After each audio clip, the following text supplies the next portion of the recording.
33장 1절에서 14절까지의 말씀입니다. 제가 가진 성경으로 구약 448면에 있습니다. 구약 448면 사무엘상 23장 1절에서 14절까지의 말씀, 우리 한 절씩 교독하도록 하겠습니다. 사람들이 다윗에게 전하여 이르되 보소서 블레셋 사람이 그일라를 쳐서 그 타작마당을 탈취하더이다 하니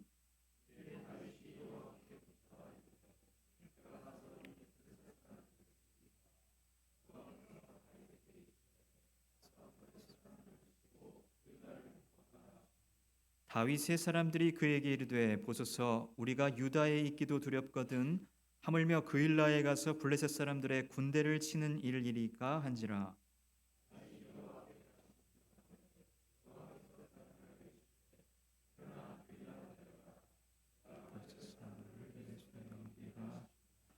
다윗과 그의 사람들이 그일라로 가서 블레셋 사람들과 싸워 그들을 크게 쳐서 죽이고 그들의 가축을 끌어오니라.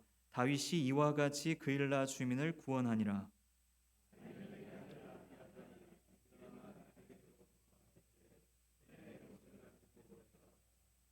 다윗이 그일라에 온 것을 어떤 사람이 사울에게 알림해 사울이 이르되 하나님이 그를 내 손에 넘기셨도다.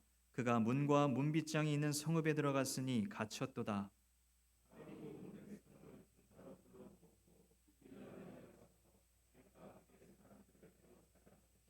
다윗은 사울이 자기를 해하려 하는 음모를 알고 제사장 아비아달에게 이르되 에봇을 이리로 가져오라 하고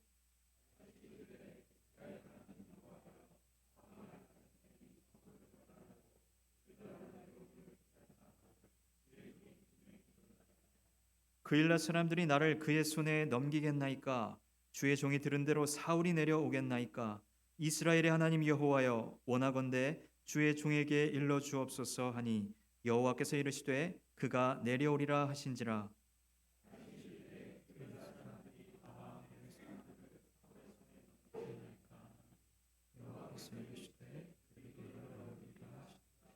다윗과 그의 사람 600명 가량이 일어나 그일라를 떠나서 갈 수 있는 곳으로 갔더니 다윗이 그일라에서 피한 것을 어떤 사람이 사울에게 말하매 사울이 가기를 그치니라. 다윗이 광야에 요새에도 있었고 또 십광야 산골에도 머물렀으므로 사울이 매일 찾되 하나님이 그를 그의 손에 넘기지 아니하시니라. 아멘. 이 시간 담임 목사님 나오셔서 쫓기는 중이라도라는 제목으로 말씀 전하실 때 큰 은혜 받으시기를 바랍니다.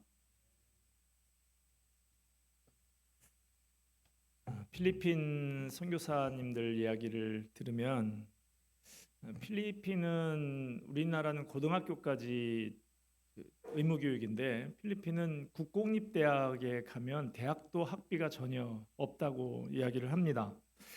그런데도 자녀를 대학에 보내는 집이 많지 않다 그럽니다.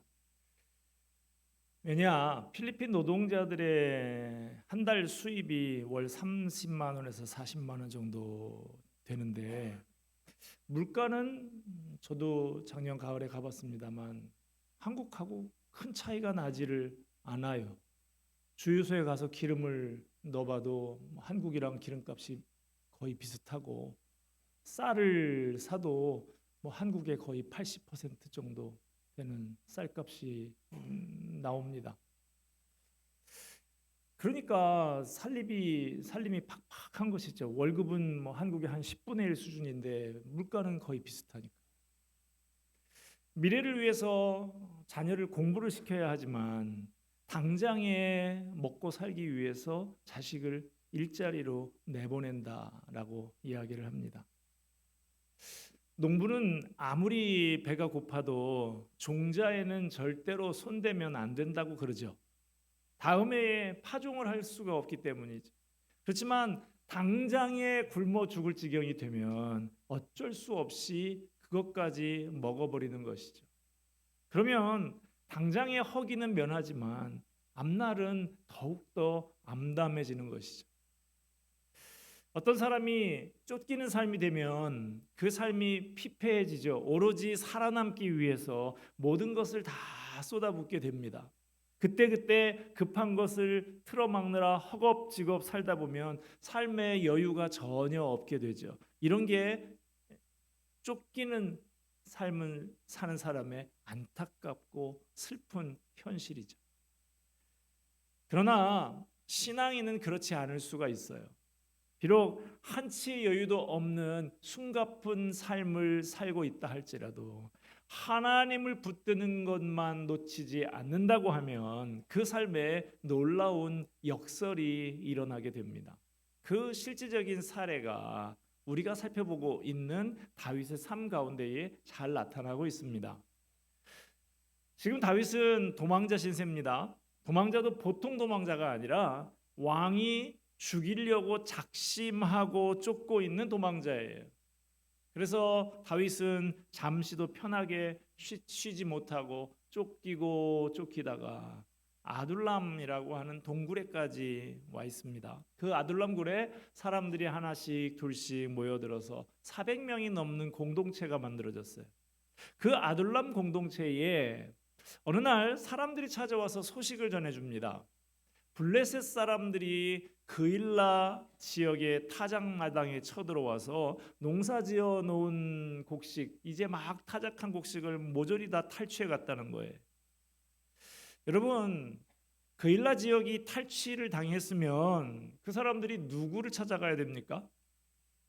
농사지은 곡식을 다 빼앗겨버린 불쌍한 백성들을 보호할 책임은 누구에게 있어요? 당연히 그 나라의 왕에게 있는 것이죠. 왕이 왜 있습니까? 자기 국민의 안위를 지켜주기 위해서 있는 것이죠. 자기 백성들이 남의 나라 백성들에게 침탈당하지 않도록 지켜주고 혹시 쳐들어오면 당장의 군대를 동원해서 가서 물리쳐주는 게 왕이 할 일인 것이죠.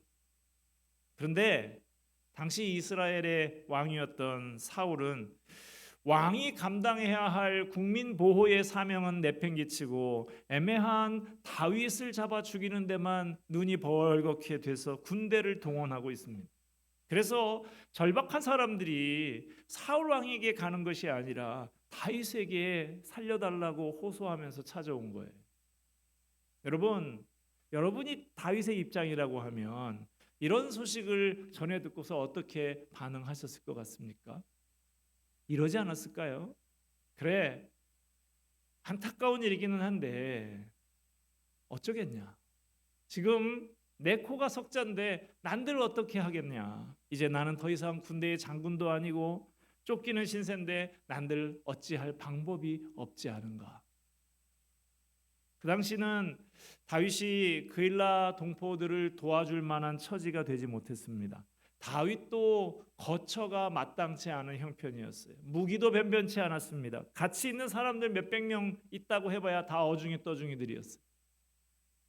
아마 다윗이 보통 사람들 같았으면 사울 왕을 비난하면서 돌아섰을 것입니다. 당신네 왕에게 가서 이야기하라고.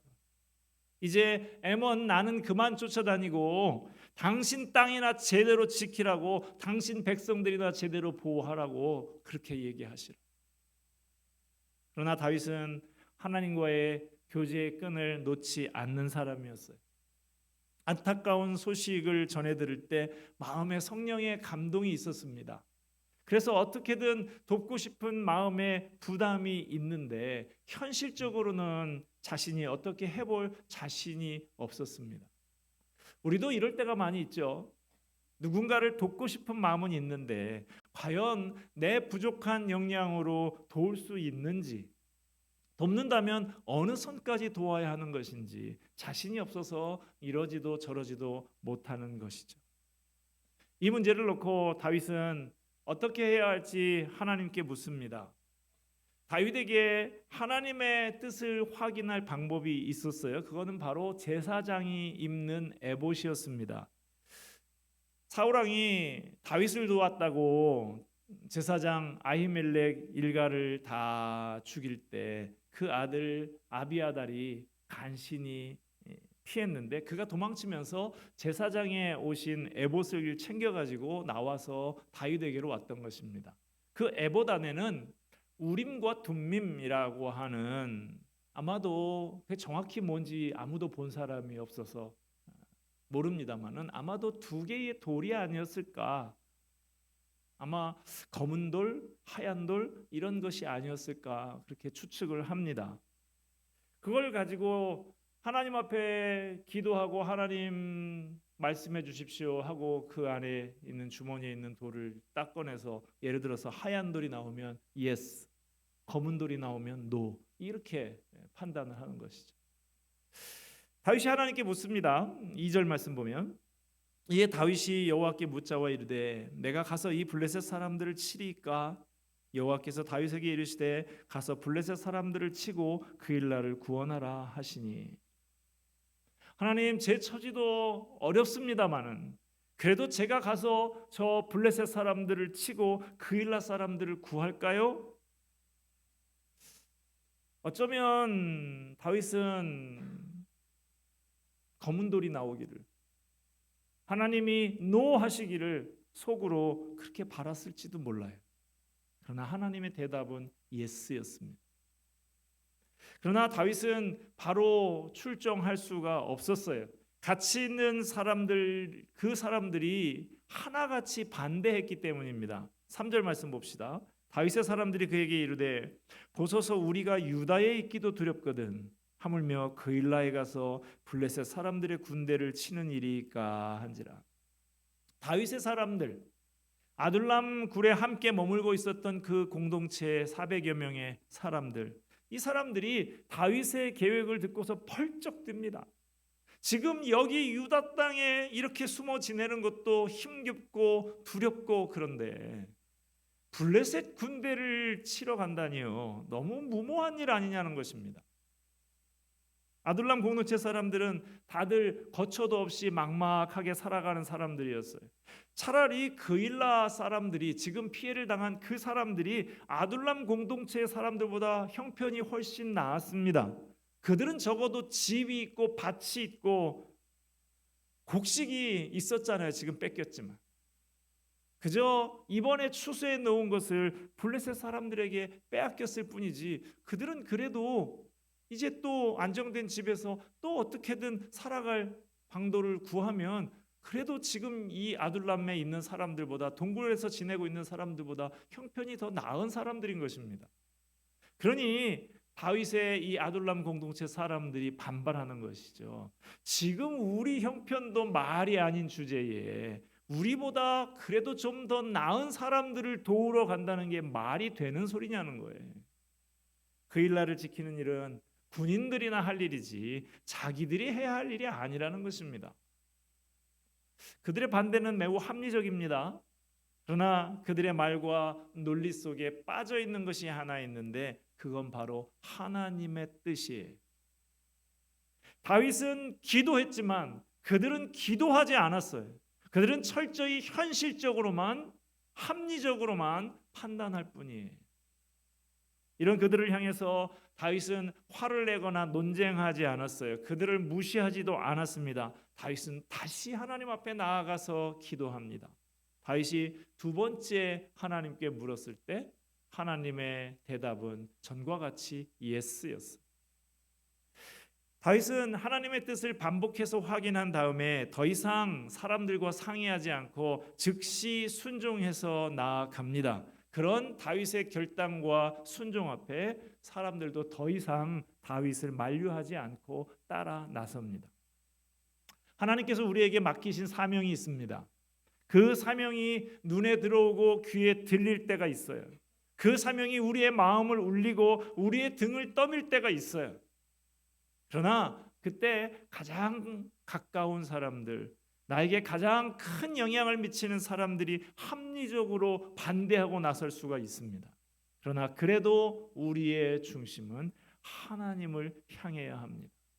현실적이고 합리적인 길이 아니라 믿음의 길로 나아가야 합니다.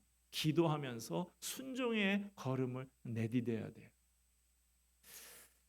오늘 본문을 묵상하면서 드는 생각은 하나님은 왜 정신없이 바쁘게 사는 사람에게 일을 시키려고 하시는가 하는 거예요.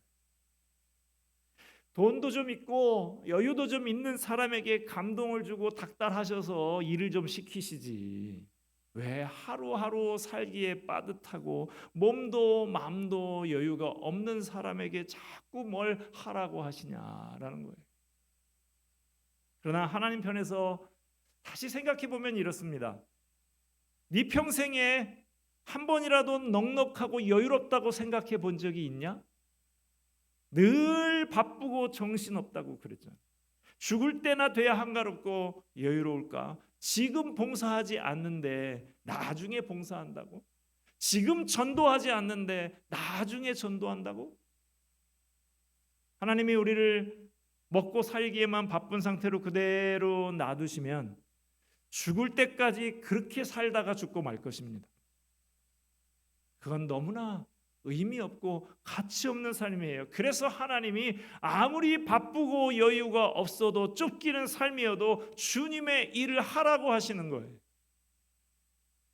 다윗과 아둘람 공동체 사람들이 하나님의 뜻에 순종해서 그일라로 내려가서 블레셋 사람들과 군대와 싸웠더니 하나님께서 다윗에게 승리를 주셨습니다. 5절 말씀 봅시다. 다윗과 그의 사람들이 그일라로 가서 블레셋 사람들과 싸워 그들을 크게 쳐서 죽이고 그들의 가축을 끌어오니라. 다윗이 이와 같이 그일라 주민을 구원하니라.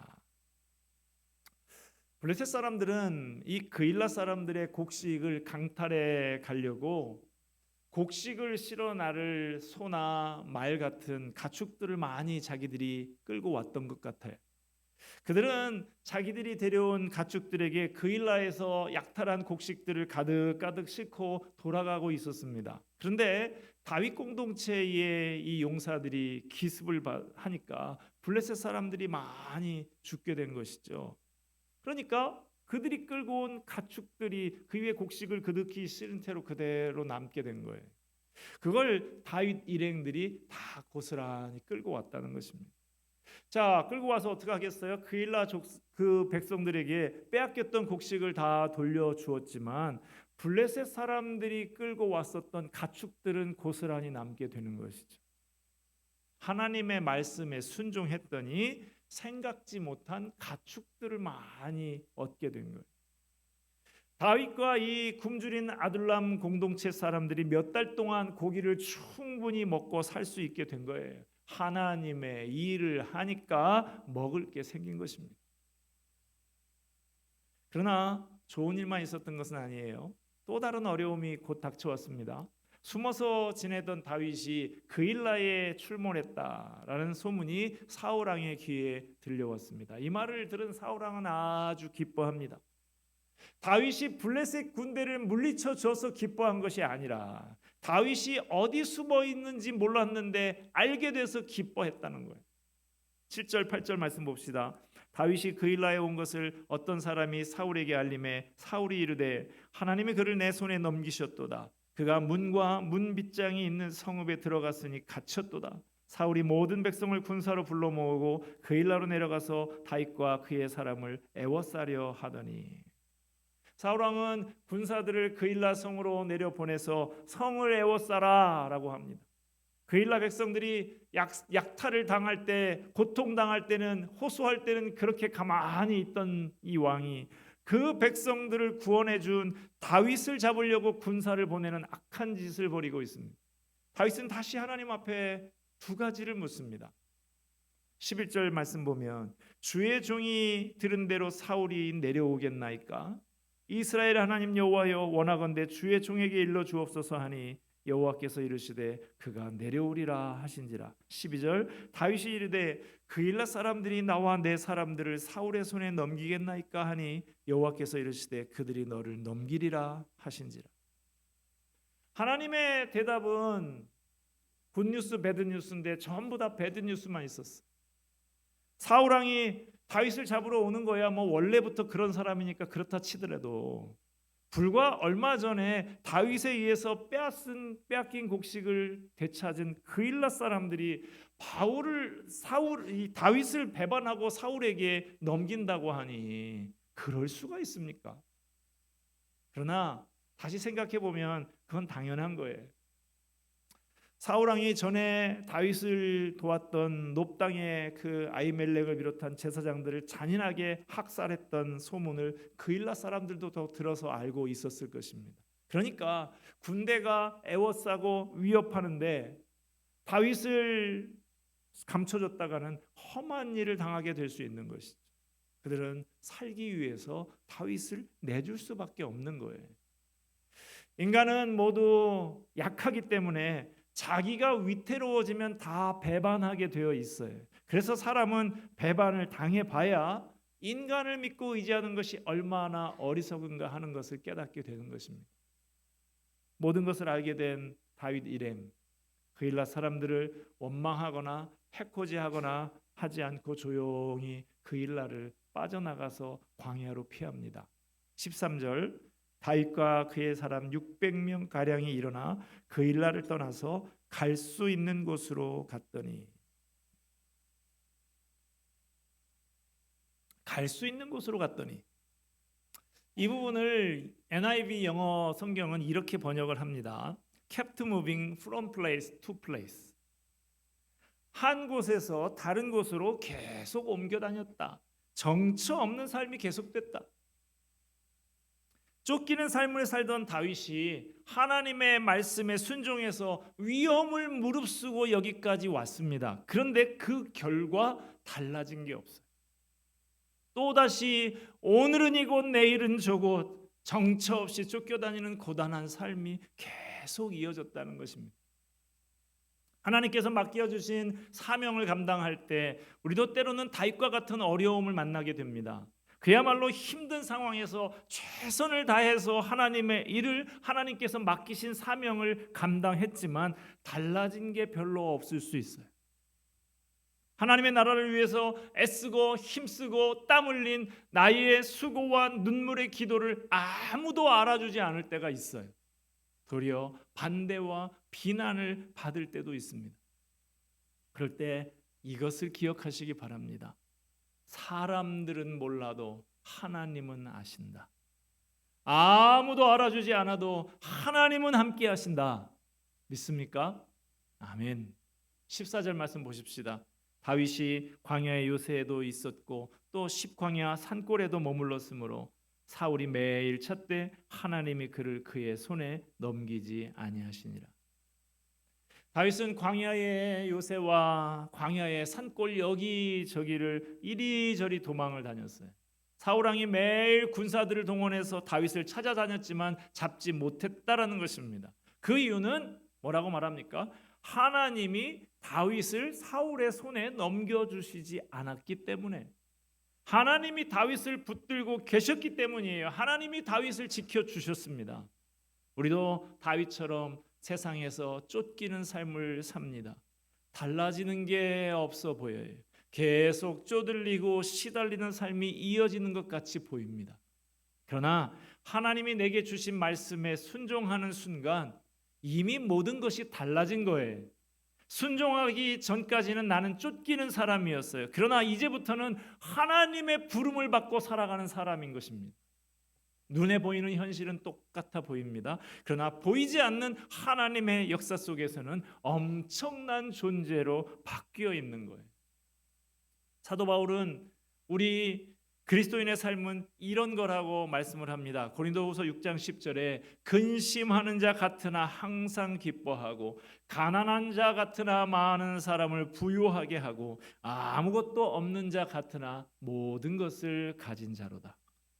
신앙의 사람은 아무것도 없는 자 같으나 모든 것을 가진 사람입니다. 그래서 신앙의 사람은 가난한 자 같으나 많은 사람을 부유하게 하는 사람이에요. 그래서 신앙의 사람은 근심하는 자 같으나 항상 기뻐하는 사람이 될 수 있는 것입니다. 몇 년 전에 우리 교회에서 같이 국내 단기 선교를 가서 돕고 또 그 지역 전도도 하고 했었던 예산 수정교회 이몽룡 목사님, 제 동기 목사님인데 저하고 뭐 학교 다닐 때 그냥 좀 봤었던 그런 기억만 있지 교제가 거의 없었던 분이에요. 그런데 어느 날 페이스북에 이분의 그 이야기가 올라왔습니다. 이 목사님이 뭐 시골에 있는 어느 상가 그 건물에 나중에 물어봤더니 무상으로 거기에 여기 좀 비어 있으니 그냥 교회가 쓰셔도 좋겠습니다 해서 그냥 무상으로 그 상가에 들어가서 얼마간 있었답니다. 그런데 좀 세월이 흐르고 나서 그 상가의 주인이 이제는 비워주셔야 되겠습니다. 앞으로 몇 달 시한을 드릴 테니까 이제 비워주세요. 뭐 방법이 없죠. 나가야 하는 것이죠.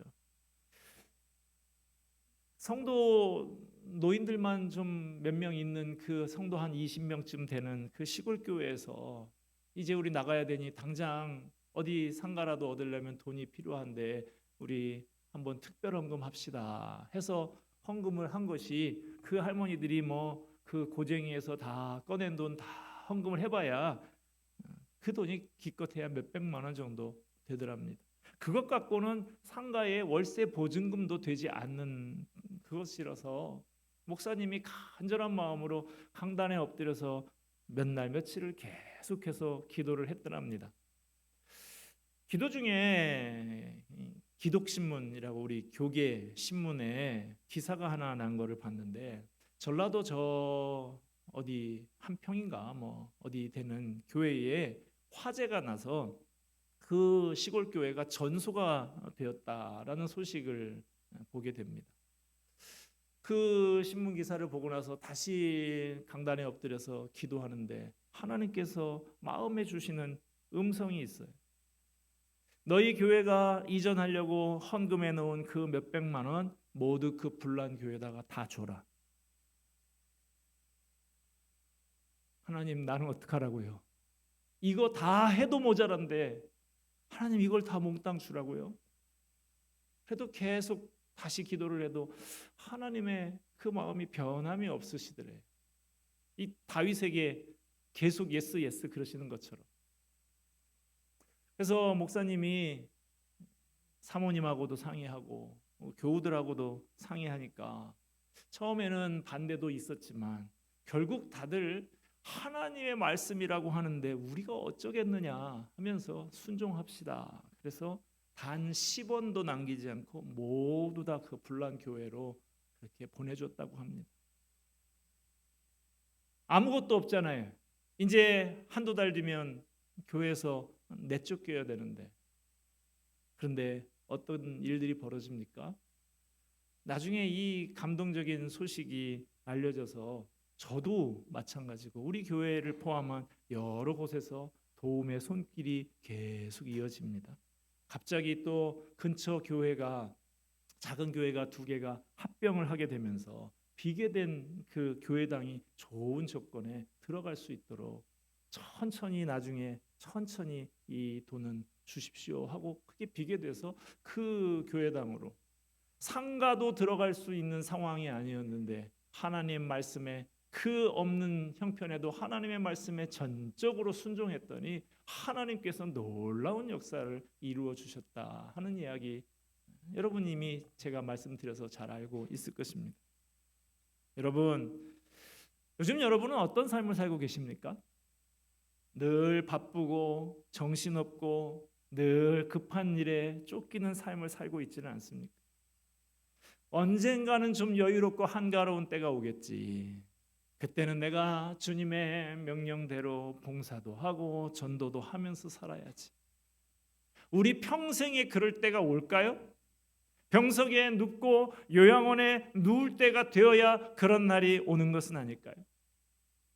그런 날이 온다고 하면 그때는 과연 주님의 명령대로 봉사도 하고 전도도 하면서 살게 될까요?